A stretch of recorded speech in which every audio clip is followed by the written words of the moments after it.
A celebration for the young people here, the end of one journey, the beginning of another. This is the story of commitment and compassion, of idealism tested and alive, and of new horizons for European solidarity.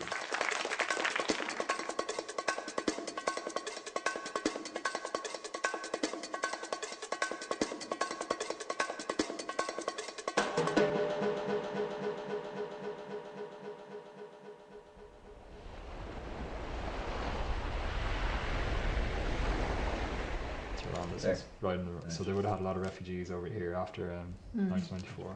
Kölm is about to leave home for his first deployment as a humanitarian aid volunteer. He doesn't yet know where he'll be posted, but he knows why he wants to go. Next one. I feel that working in this sort of sector is going to make me happy and fulfilled as a person, rather than doing something, a daily grind, 9 to 5, doing something that's different, outside the box.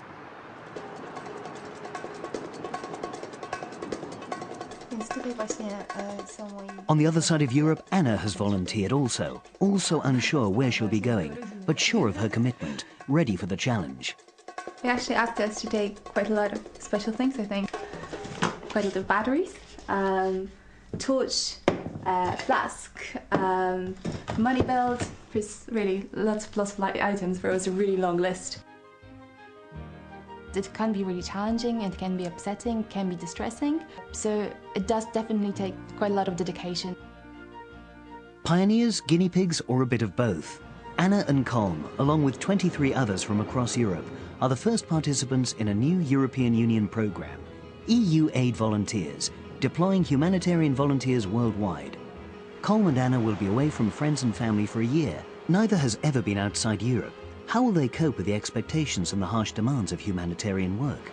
We'll follow them with surprises along the way as they and their colleagues nurture their idealism in the face of the toughest tests. They'll have a key role. EU Aid Volunteers brings those in need face to face with those who want to help. The programme gives Europeans the chance to express their solidarity in practice. We live in a world where natural catastrophes are growing, the conflicts are becoming more complex and more frequent, demands are growing faster than the resources we have. There are over 100 million Europeans that volunteer. So we have to direct the energy of Europe towards a very real growing need. The volunteers are confident they have what it takes to meet that need. Compassion, the humanity of helping others, the fact that alleviating suffering is what this whole sector is supposedly about. So if you hold on to that value and that initial motivation, I think that will keep you focused and keep you doing stuff for the right reasons. I think I'm one of the youngest people in the program. I'm only 23 and I do not have any field experience. So to be able to actually work as a humanitarian worker and not just study about humanitarian work, it's a quite unique opportunity. For Kölm and Anna, the first test, a month's training in Wales. They've got places on the first of 7 pilot projects funded by the European Union to see how EU aid volunteers might work best. The aim, to get aid organisations on board, training volunteers to work with their experienced professionals. This pilot, run by Save the Children UK in partnership with Bioforce, a humanitarian training institute, and NOAA, a humanitarian master's programme. We are testing them and challenging them, particularly in the scenario-based exercises, to look at how do they work under pressure. So we can be confident if we're putting them in a challenging situation, we should have a good idea of how they're going to be able to respond. What is it like if you're in an ambush? What is it like where someone's trying to shoot you? And what is it like if they kidnap aid workers? It was actually saying that it actually can be dangerous and how that looks in practice. It's like your mind knows what's going on, but your body is kind of, your adrenaline's flowing, you're pumping up, so it's certainly got the emotions flowing and gave us a snapshot of what the reality would be like. They were still communicating. Learning from the exercises, preparing volunteers for the challenges ahead, a key part of the programme. Okay, I thought you could have used the hill more. Learning to tackle tasks as part of a team. learn to take decisions as part of a team. By consensus rather than having a clear leader. Learning not just the theory, but also how to apply it. That's true. I agree with what Learning practical skills like first aid and how to stay calm when calm help is needed.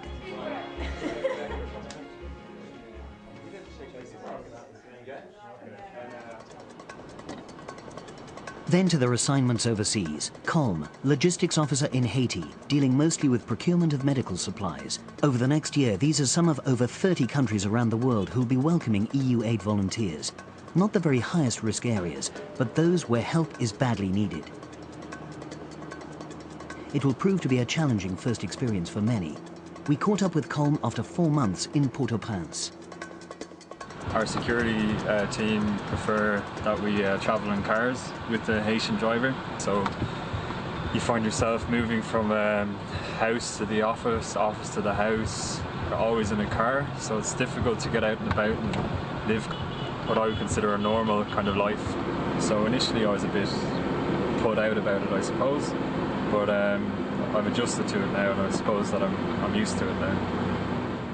For volunteers like Kölm, the need is for flexibility, adjusting ideals to the realities on the ground. I've experienced a lot more frustration than I expected to experience. I suppose I had high expectations coming in about how things would be organised, and I don't think I was flexible enough when I came in. I think I was just a bit naive. It took me a while to adapt, but I think I am coping now.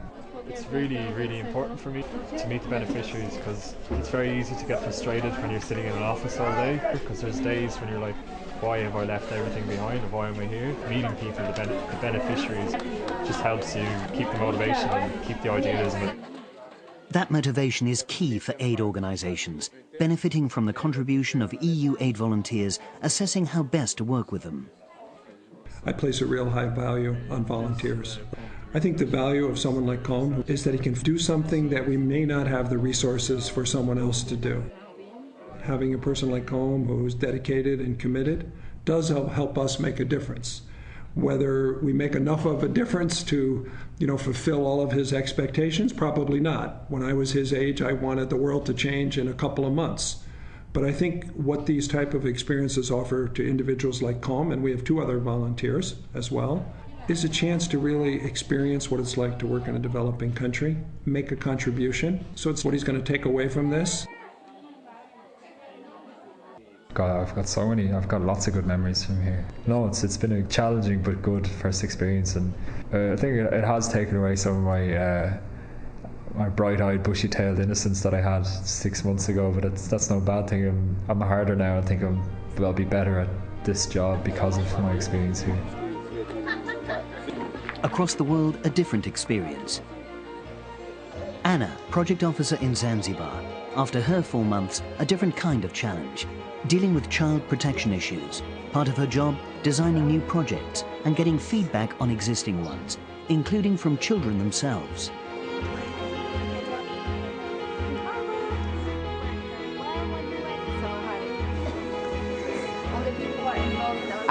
We would like to make sure that we involve their feedback, their views, their ideas, plans, dreams and objectives in our programs. And this is why it's really important to consult with them.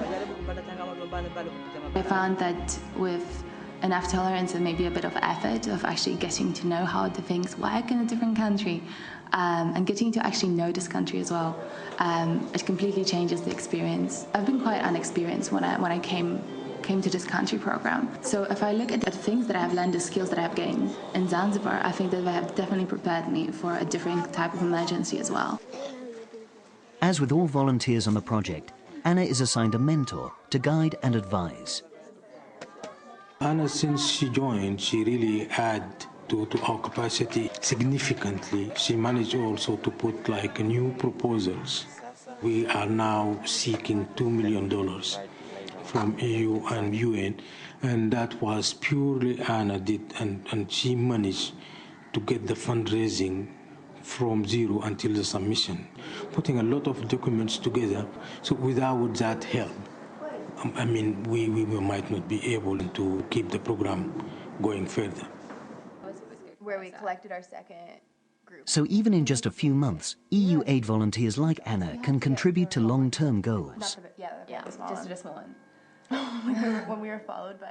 I have not been deployed to a developing country before, so it's definitely a great start for me. Both volunteers will move on to other tough deployments before the close of the year-long program. Kolm will go to the Democratic Republic of Congo. Anna will be posted to Tajikistan. More tests for their idealism. But only at the end of their mission could they assess the whole experience. That's when we caught up with them next.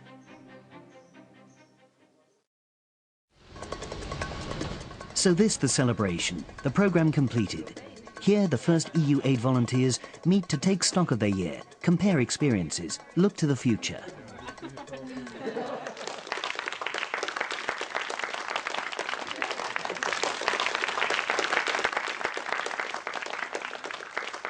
I've definitely had an opportunity basically to work all over the world and interact with all kinds of people, learn about different cultures and working styles, see so many different projects. Personally, I think I've become much more confident in what I do and more confident in what I want to do.